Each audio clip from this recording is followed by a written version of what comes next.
Oi meninas, bom dia, a paz do Senhor esteja com vocês. Vamos orar?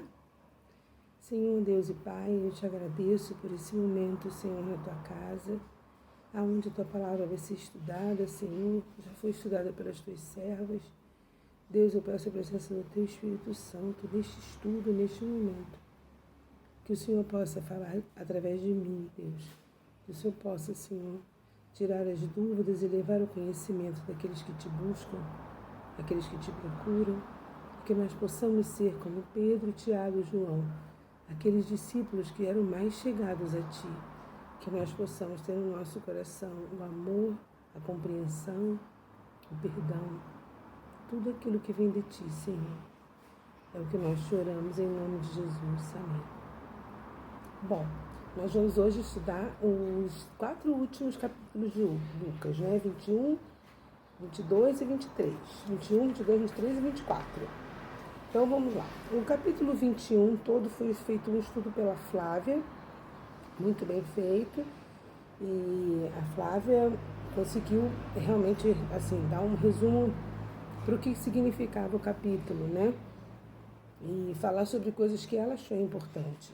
Eu vou pontuar algumas coisas que Deus falou no meu coração e caso vocês tenham alguma dúvida, vocês falam depois comigo, tá bom?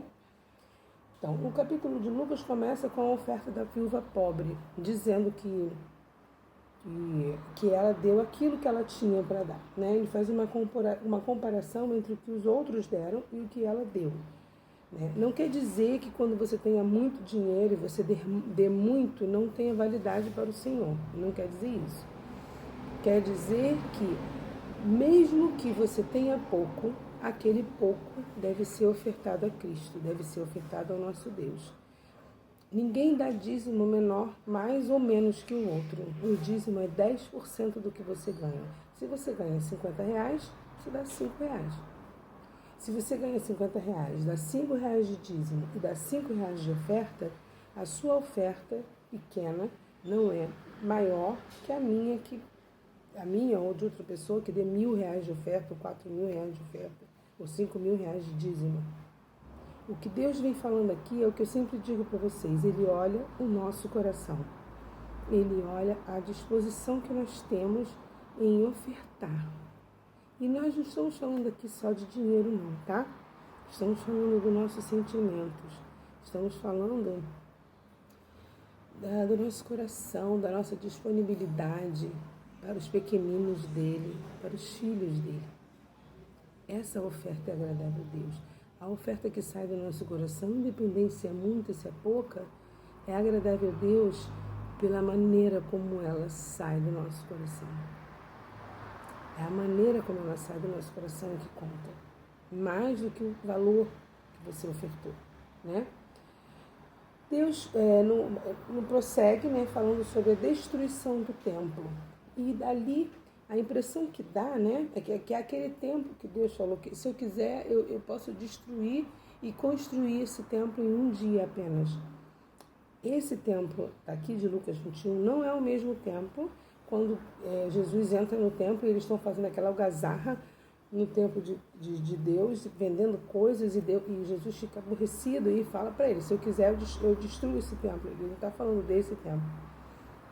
Naquela passagem ele fala sobre o templo do nosso coração, o templo do Espírito. Nessa passagem ele faz uma profecia para Jerusalém. Nessa passagem ele não está falando do nosso coração, nem do nosso templo interior. Leiam com atenção e vocês vão ver que ele está falando, ele está fazendo uma profecia. Está dizendo que dentro em breve não haverá pedra sobre pedra. E essa profecia de Jesus se cumpre pelo fato de Jerusalém não ter aceitado a Cristo. Jerusalém, ela se torna amaldiçoada, na verdade. Né?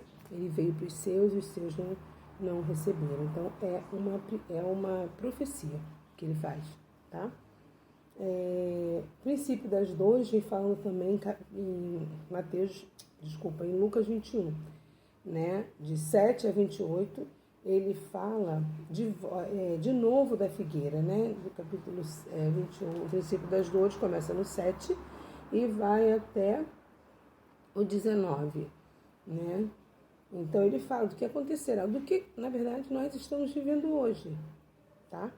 Estamos vivendo esse princípio das dores, né? Hoje já há algum tempo, essa pandemia que nós estamos vivendo, talvez sim já seja um sinal do princípio das dores, que vai se protrair com o tempo até aquele grande dia onde Jesus vai voltar. Então isso não é nenhuma surpresa pra gente, que nós já sabíamos que isso ia acontecer. Então, de alguma forma, né, nós falamos nós vivemos isso na palavra, né? Fala aqui também da figueira. E o que quer dizer essa figueira pra gente? Que é uma coisa muito importante. A figueira, ela é relativa à volta de Jesus, né? Quando ele fala da figueira, ele está querendo se remeter à volta dele, à volta de Jesus. E uma coisa também muito importante que foi falada Aqui, ó, eu vou ler para vocês a figueira. Olhem para a figueira e todas as árvores. Quando veem que começam a brotar, vocês mesmos sabem que o verão está próximo. Assim também, quando virem acontecer essas coisas, o princípio das dores, saibam que está próximo o reino de Deus. Em verdade, lhes digo que não passará esta geração sem que tudo isso aconteça. Ele está falando da geração, de uma geração ampla, e não daquela geração, porque isso pode levar a uma dúvida, né? Ele está falando de quê? Que geração? Aquela ou essa? Ele está falando da geração humana. Não passará essa geração sem que nós vejamos o reino de Deus voltar, né? Passará o céu e a terra, porém minhas palavras não passarão. Então a parábola da figueira, ela é tão somente relativa à volta de Cristo, tá bom? E aí termina o capítulo 22 exaltando a vigilância, né? A palavra de Deus que diz pra gente claramente, orai e vigiai. Se você orar e não vigiar, você acaba por cair em tentação.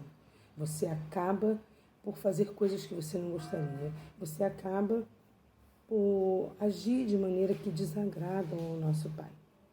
Então, é um binômio, orai e vigiai. E esse finalzinho de capítulo de Lucas 21, ele vem exortando a vigilância dos cristãos, que é muito importante, tá?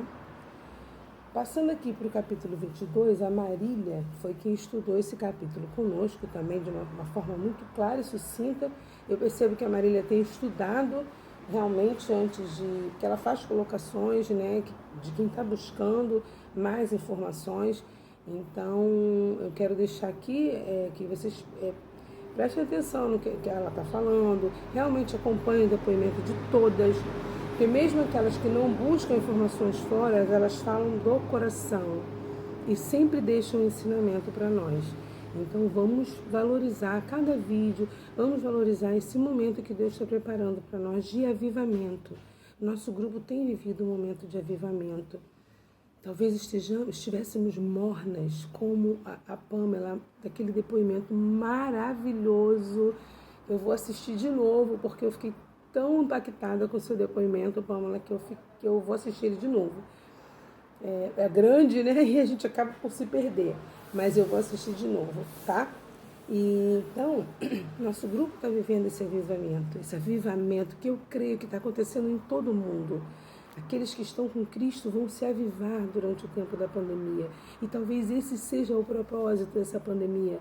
Eu não vejo outro propósito para ela não ser isso. Somente destruição não é. Porque o nosso Deus não é um Deus de castigo. Ele não é um Deus que castiga por nada, que quer miseráveis por nada. Ele tem um propósito, e talvez o propósito seja avivamento. Então, vamos dar valor para esse tempo que nós temos, que o Senhor preparou para nós. Vamos ver os vídeos, vamos estudar a palavra, vamos nos dedicar a Cristo, que seja meia hora por dia, não importa. Cada vídeo dura 10 minutos. Se você perder o seu tempo, 10 minutos ouvindo o vídeo, lendo a palavra, o Senhor vai se alegrar tanto e seu coração vai se encher de tanta paz. Vamos dar valor para esse tempo que o Senhor preparou para nós termos um encontro com Ele. Vamos deixar um pouco as coisas de lado e nos dedicarmos a Ele.